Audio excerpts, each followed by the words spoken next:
Hello, my name is Duncan Fowler and this is tutorial booklet 1 for intermediate, and it will be introducing combiners and separators.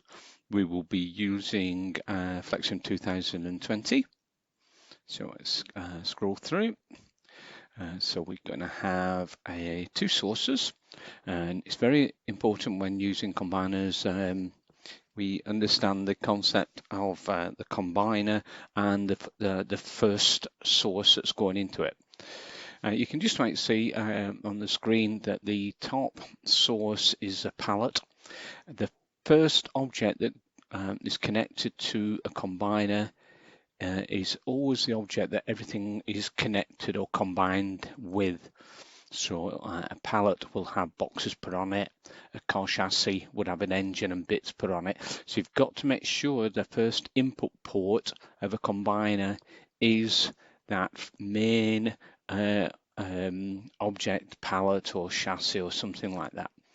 Then we go from the combiner to a processor, then a separator, and the separator basically does exactly the opposite of what a combiner does. It splits things off and sends them to two conveyors and then two sinks. So you can see the properties window for the combiner, and again you can just about see that the combiner has a combiner tab, and in the combiner tab as it says input port 2, and we're going to have 4 of. Remember, input port 1 is the pallet, so you only have 1 of them and everything gets combined with that. So we're going to put 4 boxes onto the pallet. And then it's going to go off and get separated to the two conveyors. Then we're going to increase the number of sources to 3 more. Input port 2 we'll have 2 of, input port 3 we'll have 1 of, and 1 of 4. And we'll increase the number of conveyors and sources appropriately. And hopefully at the end of that we'll have pallets going to the top conveyor, red boxes going to the second, blue to the third, and green to the fourth. Okay, and then we'll set a challenge for you. Okay, so that's the tutorial. Let's move over to FlexSim now. Okay, so we're in FlexSim now. Let's change seconds to minutes and say okay. We're going to have 2 sources. Remember, you can hold down the F key to repeat. You're going to have the new combiner, a processor, and then a separator.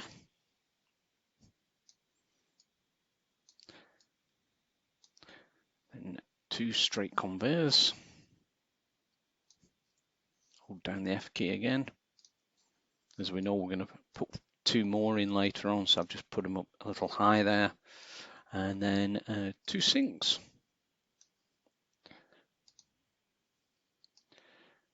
Okay, just move that up because I know we're going to have a couple of more sources as well. I'm going to join the first one, which is going to be my pallet, to the combiner, and then the second one. Very important that you get that right. And then it's going to be to the processor, to the separator, using an A key, and then along from the conveyor to the sink. Okay, so let's start setting things up, and double click on the source, and let's change the flow item from a box to a pallet, and say apply and okay, and then let's go to the combiner, and let's go to the combiner tab, and then we can see is the components are listed below, and it's input port 2, so it's source there. The animation for the combiner has the pallet will appear in the middle, then a box, and then it will just move on. If you like to see the pallet sort of animating along the surface of the combiner, then we can just click in there.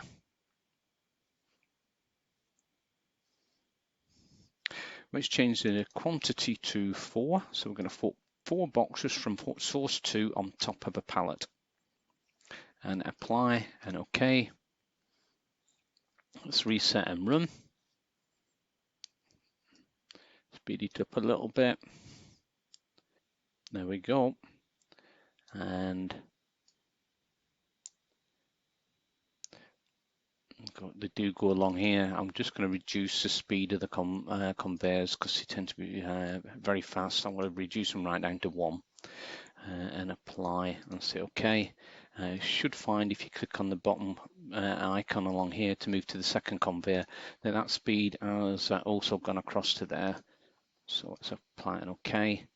Let's stop, reset, run. Let's crank it up a bit so we can see. So there's the 4 boxes. And there we go. So that's working. And let's stop, reset, and we're going to create 2 more sources now. Holding down the F key again to copy. Just move it there and connect using an A key.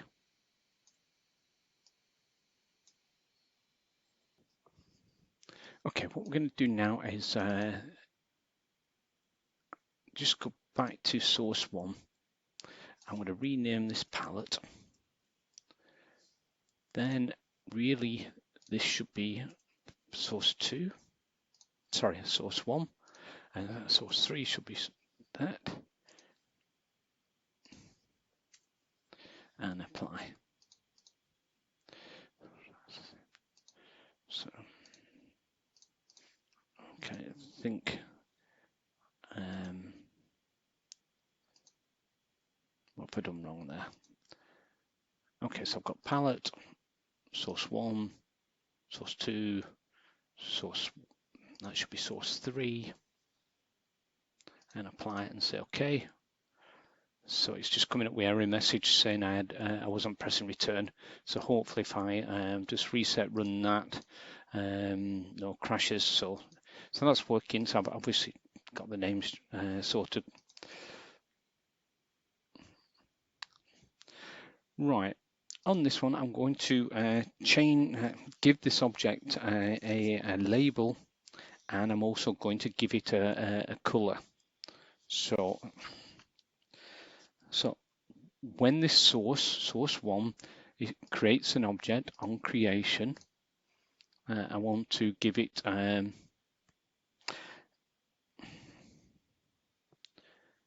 color and a set object color, and I'm going to color this, change this color to red,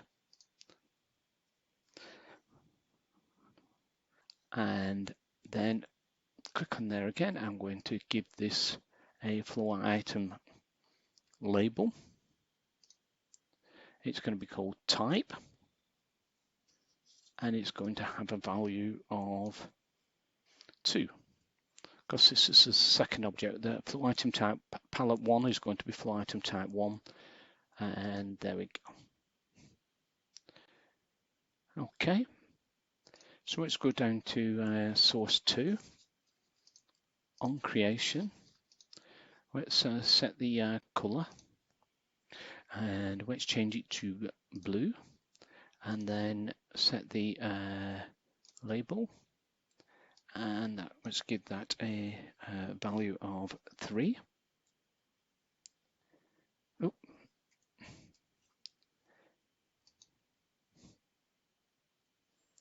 And finally, source 3. Something's gone wrong there. Maybe I've typed the number in wrong. Visual, set color. Let's set it to green. There we go. And data, label, and it's going to have a label called type, and we're going to have a number of 4. So let's apply that. Okay. Let's see what that error message underneath says. Let's reset, see if it's just something that's sorted itself out, or so let's just stop that. So what's happened there is we've got to see if I can just grab the box, sorry, the palette. There we go. And we've got some red boxes. It looks like I have got 4 red boxes, and they're number 2. I have got 1 box from number 4 and 1 box from 3. So let's just check that with the combiner. So combiner, that doesn't look right. So I should have got 4 port 2s, which should have been that one. So I've got 4 of item type 2 coming from port 2. I've got 1 item type 3 coming from port 3, and I've got 1 item type 4. So it looks as actually I'm right.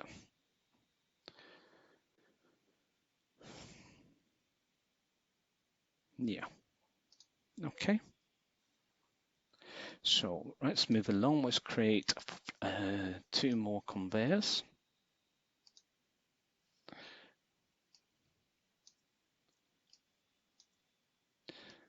And 2 more sinks.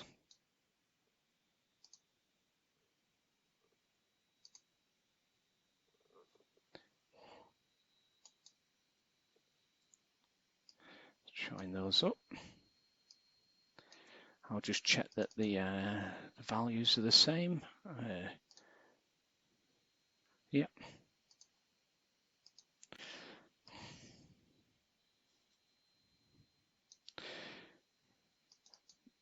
Now what's going to happen here is this is going to separate, and it's going to currently go to default operations.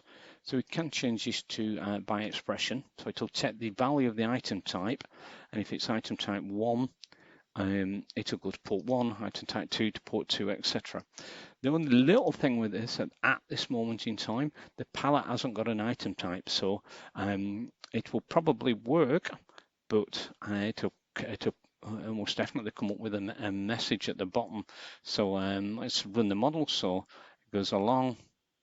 Yeah, so there we go. So it is working, but it's coming up with an error message, and it's saying that there's a palette label in the separator.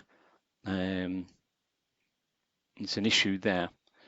So what we should probably better doing, does work, is to triggers on creation. We don't need to change the color. We can give it a label, and let's just call that 1.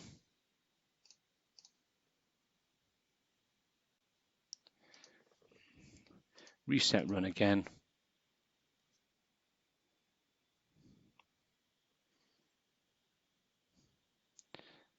So that's working fine now. So we've introduced combiners, separators. And the main thing, like I said earlier, about the separator is the first source that goes in is always the base. If you get them the wrong way around, so for example, if I accidentally selected them in the wrong order, you can see the order in the general tab. So the input port, the first one should be the palette. And you remember you can reorder these if you've accidentally put them in the wrong order.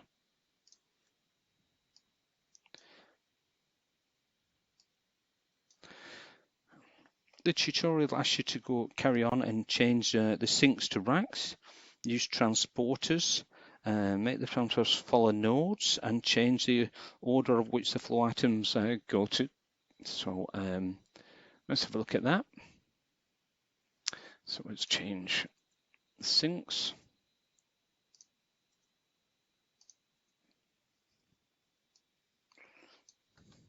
Let's put a queue in there. I'm going to join the queues up. So I'm going to get everything to come off the queue, and the conveyors come to the queue. And then I am going to create some racks. Let's put them a bit further away. Hold down the F key.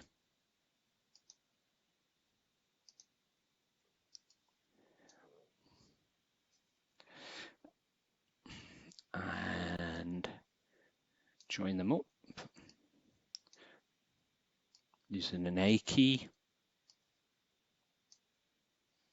We want some transport, so let's go and find that. So where are we? There we go, hiding away there. Remember, if you want to connect to transport or anything like that, it's an S key. We know that in the queue, we need to change the flow to transport.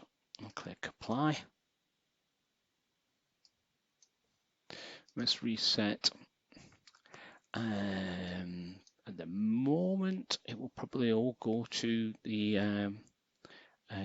rack 1 because the flow is set to first available, but I just want to make sure that everything's connected correctly. So let's do that.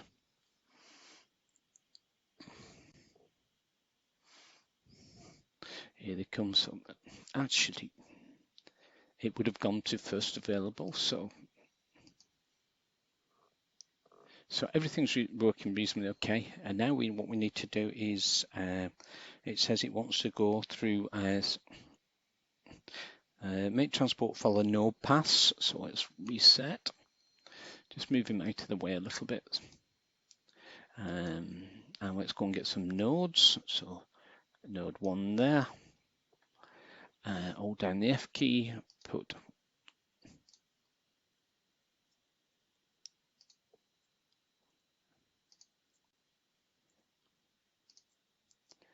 I'm not going to go too elaborate with the nodes and stuff, so I'm just going to join them up using an A key. Do not forget to join the node to the racks.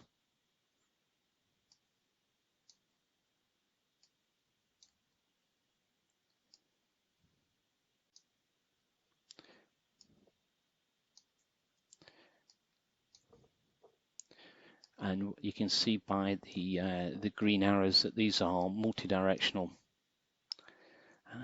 Let's just join the transporter to the first node.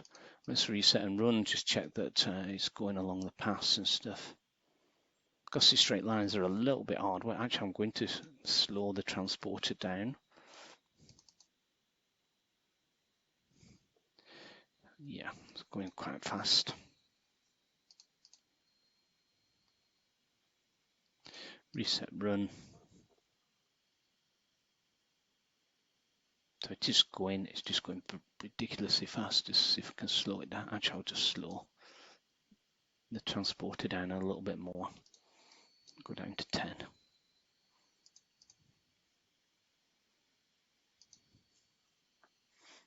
Not sure if that was taken on board. That was.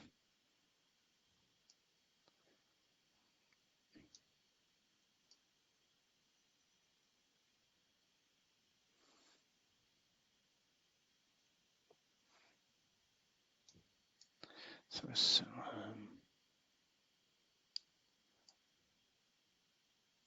here they come. So going down the separator, go down the conveyors, and hopefully we'll get some better view of the transport. Oh, there it is. Just coming off last, as you would expect.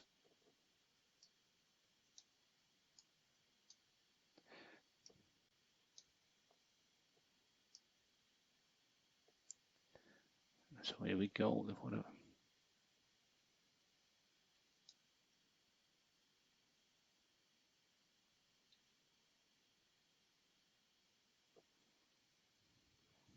So it's sort of randomly taking them, which is not really what we want. So let's reset.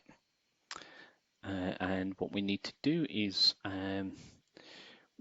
we can do a global lookup table, and we're going to ask the queue, instead of using the flow first available, we're going to ask it to go and get a global lookup table. So let's just cancel that. Okay, to do this, we've done this before, so let's just go to the left-hand side, click on the drop-down and say global lookup table. Let's give this a name. Let's call it root. We want 3. Actually, we want 4. Just yeah.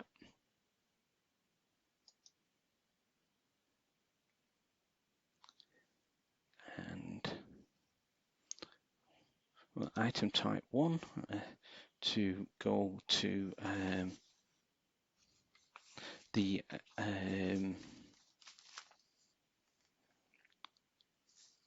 let's send item type 1 to rack 1 because that's the palette. And we want item type 2 to go to rack 3. There we go. Item type 3 to go to rack 4. And item type 2 to go to rack 2. Okay. So the pallet's going to go to the pallet, and these are going to go to different racks. And the table is called root. So let's go back to the model, and let's go to the output port of the property, the queue, and go to flow. And let's click on the this and go by global table. The table is defaulting to table. We know it's called root.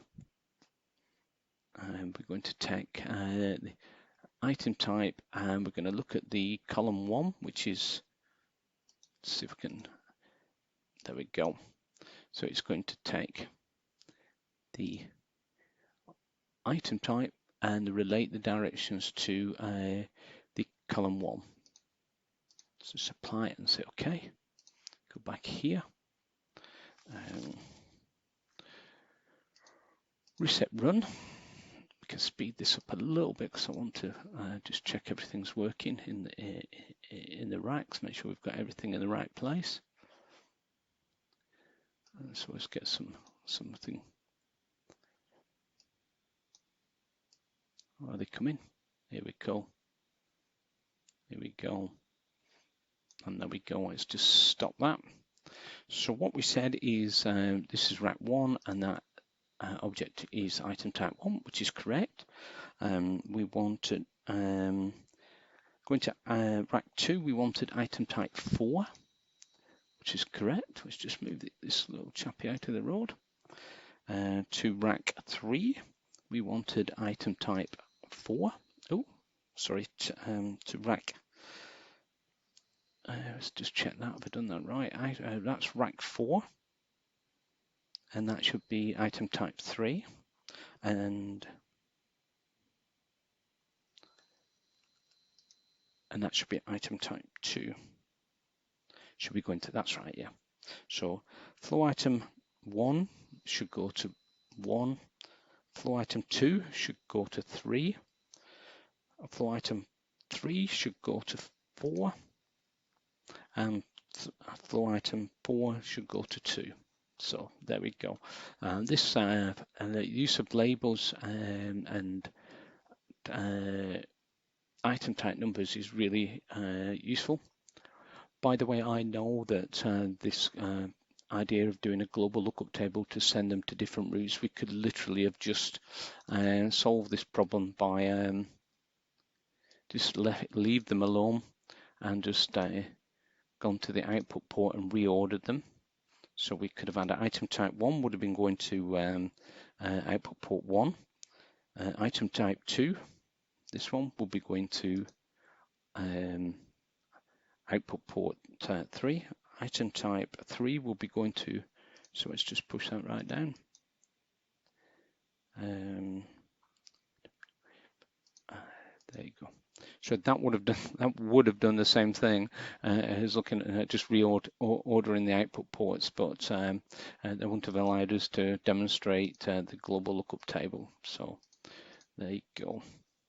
So I hope that was useful to you, and I do like the idea of not editing these things and leaving the problems in there. So because I think a lot of the times if tutorials run smoothly, you don't learn as much, and so problem solving when it all goes a little bit wrong. So I hope it was useful. Thanks a lot.